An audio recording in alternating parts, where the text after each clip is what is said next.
Hi, Kristal Wick here with Artbeads Cafe, where we have all things caffeinated, and Cynthia, Hi, my partner in crime. Thanks for being here again, Cynthia. Do we not have fun or what? We do. Today, I think it's really exciting that we're talking about something near and dear to our heart, and actually a little on the personal side. Would you agree? Yes. Squishers. So we thought we'd discuss a new topic that all of you need to bring to the forefront in your jewelry design. Clay squishers. Yes. Right? They're really fun. They are. Fun to play with. And you can use them with metal clay or polymer clay or epoxy clay, which is what we're going to talk about today. So, Cynthia, let's dive in and show me what you did. This is so much fun. Okay. So let's show you first what is a squisher. So we have some template here. And so you have some different patterns. And what you do, you press your two pattern and then you print on the clay. And here there is a beautiful, two beautiful bracelets that Terry made. Beautiful. And very easy to do. So she has some little tip that she told me. Great. So first you put the clay, and she waited about an hour to cure because the clay was really sticky. Right. So she didn't want to first do on the squisher before it's a little cure. And then on the squisher, put a little of baby powder. That's like the #1 tip for these guys. Dab a little, or spread it with a brush so it's really thin, a baby powder on the clay squisher. Do that while your clay is waiting for about an hour. And then you press and then she pressed your squisher into the clay, and it's a beautiful piece, isn't it? It really is. Easy. And she said if you made some mistake, just rub the clay, the pattern will disappear, and do it again. Do it again. Oh, so I love that. Really, really easy. Yeah, this is like a very forgiving type of technique because if you mess up, take your finger and smooth it out. Very easy. Exactly. And here, Sherry made another one too with the squisher, and she added some gilder paste to pop up the pattern. And Terry put also some gilder paste here, and they both put a sealer at the end. Oh, so they sealed it once everything is cured, right, according to manufacturer's directions. Good to know, because you don't want anything coming off or rubbing off on your clothes or your skin. Exactly. Nice. So that looks really nice. I mean, I love the way how the pattern is on the pieces, but I wanted to show also, I play with my daughter with the clay, and she used the template completely differently. Oh. What she did is she loved that flowery pattern, and she put some crystal on it to see if it will work. And then she pressed on the clay and added the crystal. So she used that as a support, if I can say, like a design. Like a design. Yeah, if you like a design on one of the patterns, just use that and then fill in with your crystals or other. That's a great idea. And you don't have to draw or even have a great sense of design because these squishers are adorable. They have some really nice designs on them. Yes. Isn't she clever? I was very surprised. I wanted to show that because it was really, really neat. Oh, I love it. And then what I did, I didn't use the squisher, but I used gilder paste. I wanted to play with that. And the first one that I did is this one here.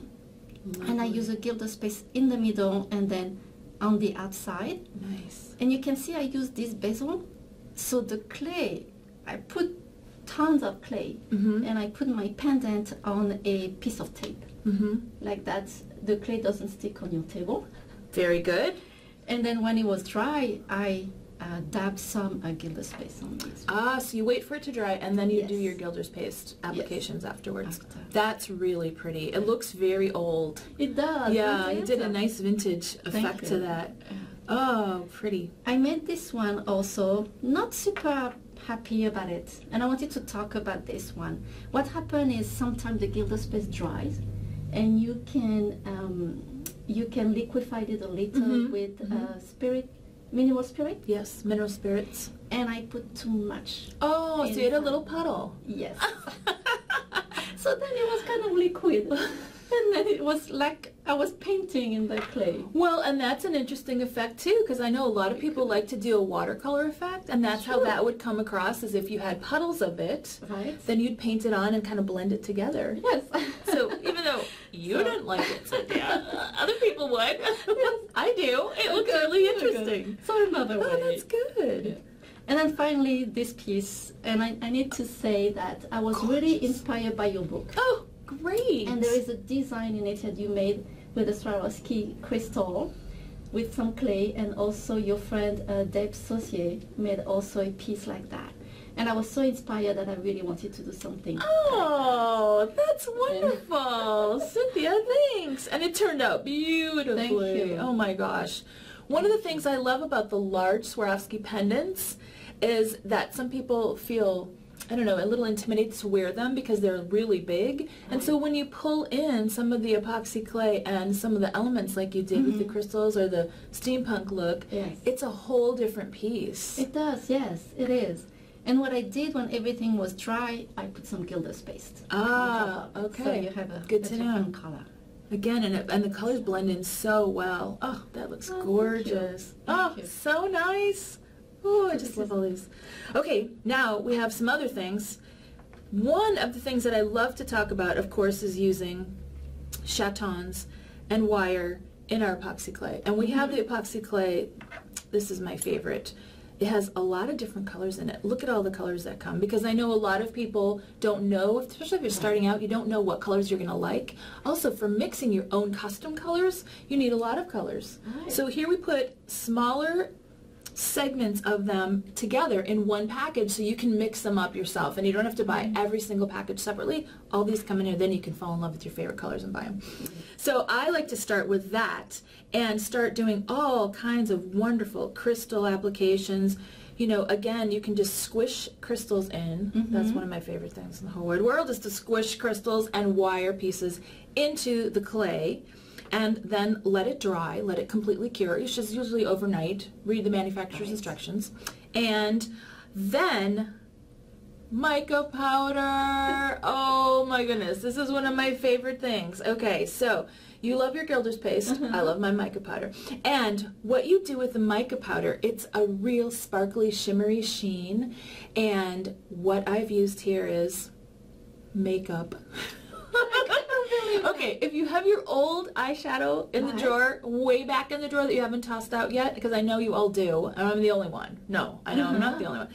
You take a brush and you just very carefully brush on the mica powder or the makeup onto your clay when it's still wet, and make sure you get it in all the crevices and all the creases. Just kind of use a soft brush and brush it in, and then just let it dry. Let it cure completely. Okay. But you've got to do it when it's wet or it won't stick. Oh, I see. So with the gilder's paste, you wait till it's dry and then you use your gilder's paste. With the mica powder or the makeup, you would do it when it's wet. Right. Let it dry, let it cure overnight, and then brush away the excess, and you have all these beautiful colors. So as you can see, a lot of these and a lot of the rings, I use white.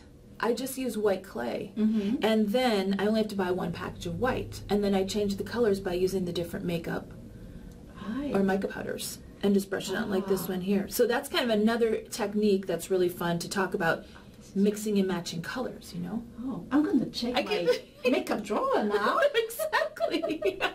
Because we all have that, you know, really vibrant, bright blue that we used in the 60s, or, oh, I'm so dating myself. But, you know, those things, or we got them and we thought they would work and it didn't end up working because it's too bright or glittery, especially the glittery and the things that you can get now. Perfect. So pull out your old makeup and have a good makeup party with your girlfriends. That's great. I know, right? Oh, this was fun. Well, gosh, Cynthia, thanks for joining me on this wonderful episode of epoxy clay, squishers, and everything, I guess, shiny and blingy, which is what we like. Feel free to sign up for our newsletter and our YouTube channel. And don't forget, happy B-Day.